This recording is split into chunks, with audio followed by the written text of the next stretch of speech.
हर हर महादेव। सृष्टि का वर्णन। तदंतर नारद जी के पूछने पर ब्रह्मा जी बोले, मुने, हमें पूर्वोक्त आदेश देकर जब महादेव जी अंतर्ध्यान हो गए, तब मैं उनकी आज्ञा का पालन करने के लिए ध्यानमग्न हो कर्तव्य का विचार करने लगा। उस समय भगवान शंकर को नमस्कार करके श्री हरि से ज्ञान पाकर परमानंद को प्राप्त हो मैंने सृष्टि करने का ही निश्चय किया। तात भगवान विष्णु ही वहाँ सदाशिव को प्रणाम करके मुझे आवश्यक उपदेश दे तत्काल अदृश्य हो गए। वे ब्रह्मांड से बाहर जाकर भगवान शिव की कृपा प्राप्त करके वैकुंठ धाम में जा पहुंचे और सदा वहीं रहने लगे। मैंने सृष्टि की इच्छा से भगवान शिव और विष्णु का स्मरण करके पहले के रचे हुए जल में अपनी अंजलि डालकर जल को ऊपर की ओर उछाला। इससे वहां एक अंड प्रकट हुआ जो 24 तत्वों का समूह कहा जाता है। विप्रवर, वह विराट आकार वाला अंड जड़ रूप ही था। उसमें चेतना न देखकर मुझे बड़ा संशय हुआ और मैं अत्यंत कठोर तप करने लगा। 12 वर्षों तक भगवान विष्णु के चिंतन में लगा रहा। तात वह समय पूर्ण होने पर भगवान श्री हरि स्वयं प्रकट हुए और बड़े प्रेम से मेरे अंगों का स्पर्श करते हुए मुझसे प्रसन्नता पूर्वक बोले। श्री विष्णु ने कहा, ब्राह्मण, तुम वर मांगो, मैं प्रसन्न हूँ। मुझे तुम्हारे लिए कुछ भी अदेय नहीं है। भगवान शिव की कृपा से मैं सब कुछ देने में समर्थ हूँ।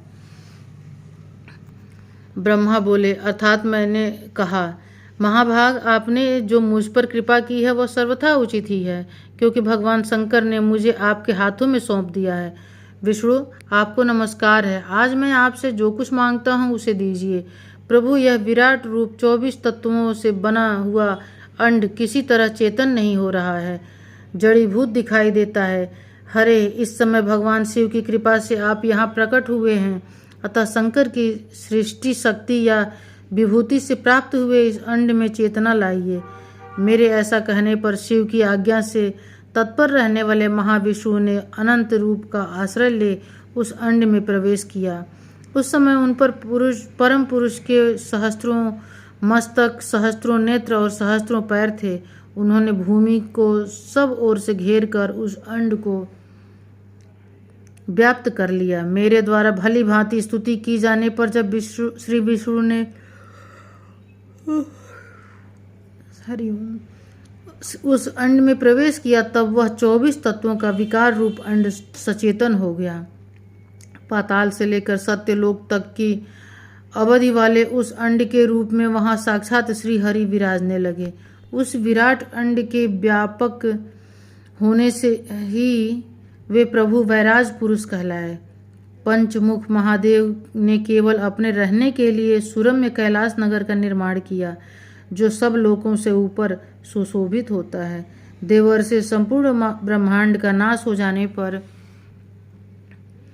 पर भी वैकुंठ और कैलाश, इन 2 धामों का यहाँ कभी नाश नहीं होता। मुनिश्रेष्ठ, मैं सत्यलोक का आश्रय लेकर रहता हूँ। तात, महादेव जी की आज्ञा से ही मुझ में सृष्टि रचने की इच्छा उत्पन्न हुई। बेटा, जब मैं सृष्टि की इच्छा से चिंतन करने लगा, उस समय पहले मुझसे अनजाने में ही पाप पूर्ण तमोगुणी सृष्टि का प्रादुर्भाव हुआ, जिसे अविद्या पंचक अथवा परवा अविद्या कहते हैं। तदंतर प्रसन्नचित होकर शंभु की आज्ञा से मैं पुनः अनासक्त भाव से सृष्टि का चिंतन करने लगा। उस समय मेरे द्वारा स्थावर, संघक, वृक्ष आदि की सृष्टि हुई, जिसे मुख्य सर्ग कहते हैं। यह पहला सर्ग है। उसे देखकर तथा अपने लिए पुरुषार्थ का साधक नहीं है, यह जानकर सृष्टि की इच्छा वाले मुझ ब्रह्मा से दूसरा सर्ग प्रकट हुआ, जो दुख से भरा हुआ है। उसका नाम है त्रियक्त श्रोता।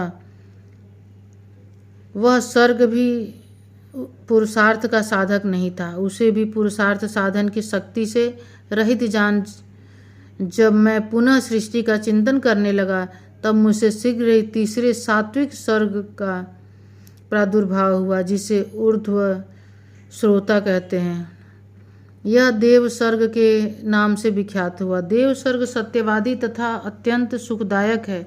उसे भी पुरुषार्थ साधन की रुचि एवं अधिकार से रहित मानकर मैंने अन्य सर्ग के लिए अपने स्वामी श्री शिव का चिंतन आरंभ किया। तब भगवान शंकर की आज्ञा से एक रजोगुणी सृष्टि का प्रादुर्भाव हुआ, जिसे अर्वाक श्रोता कहा गया। इस सर्ग के प्राणी मनुष्य हैं जो पुरुषार्थ साधन के उच्च अधिकारी हैं। तदंतर महादेव जी की आज्ञा से भूत आदि की सृष्टि हुई। इस प्रकार मैंने 5 तरह की वैकृत सृष्टि का वर्णन किया है। इनके सिवा 3 प्राकृत सर्ग भी कहे गए हैं जो मुझ ब्रह्मा के सानिध्य से प्रकृति से ही प्रकट हुए हैं। इनमें पहला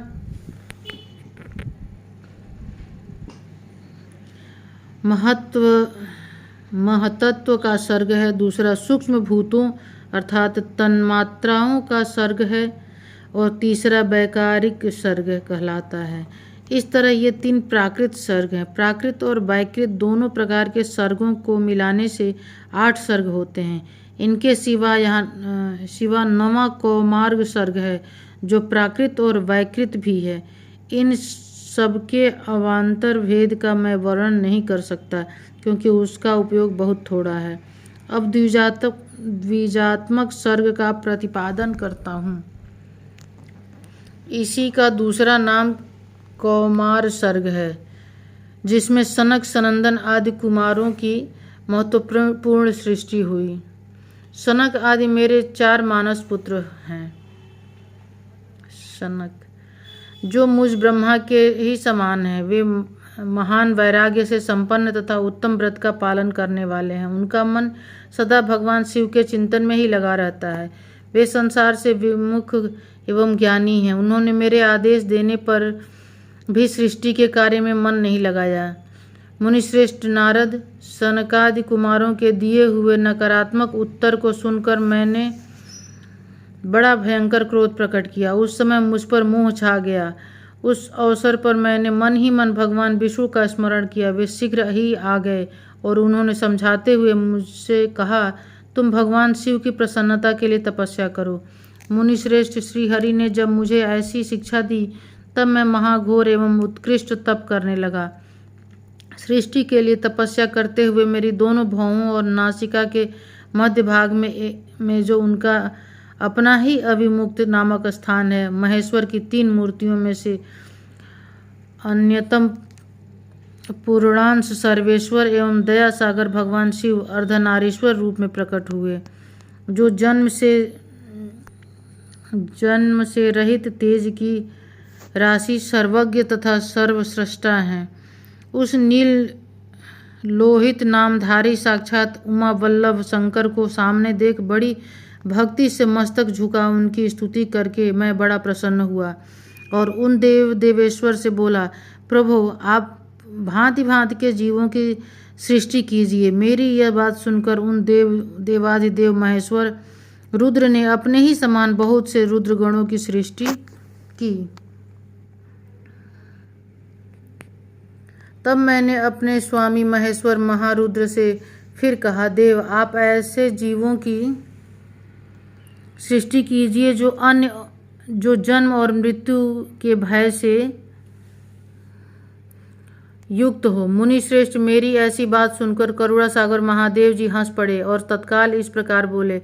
महादेव जी ने कहा, विधात मैं जन्म और मृत्यु के भय से युक्त अशोभन जीवों की सृष्टि नहीं करूंगा, क्योंकि वे कर्मों के अधीन हो दुख के समुद्र में डूबे रहेंगे। मैं तो दुख के सागर में डूबे हुए उन जीवों का उद्धार मात्र करूंगा।